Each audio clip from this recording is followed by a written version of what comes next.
An $18 million house in Asokoro, an affluent suburb in the Nigerian capital, Abuja. The furnishings inside are worth over $2 million, and it has a bulletproof gym.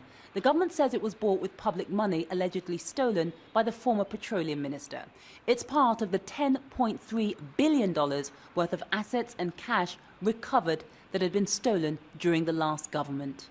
We have been able to take on a lot of big shots that have not been are hitherto untouchable, like I said, both in the military, in the three arms of the military, and in the political class, and even in the areas of prosecution. We've made tremendous progress because we recorded about 164 convictions in just 1 year.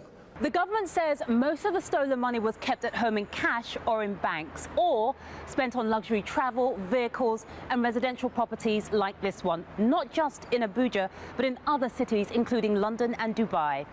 We were shown some of the recovered jewellery and wristwatches. Anti-corruption agency workers seen here count public money found at the home of a former military chief. Dozens of residential and commercial properties suspected to have been bought with corrupt funds have also been sealed off.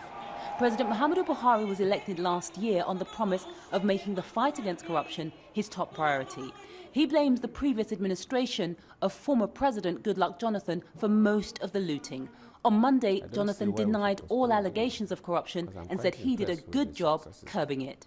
But the former National Security Advisor, Sambo Dasuki, has been charged, and the former petroleum minister questioned for corruption.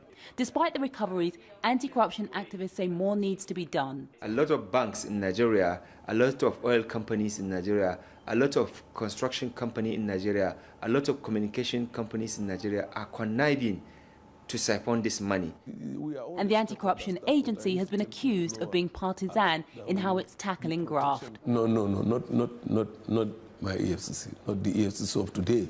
We are not politicized. If there is an allegation against anybody, we'll go after them. Many Nigerians hope so. The scale of corruption has deprived millions of people of security, adequate healthcare, education and other public services. The government says it will put all the money recovered back into the treasury for public use. Yvonne Dege, Al Jazeera, Abuja, Nigeria.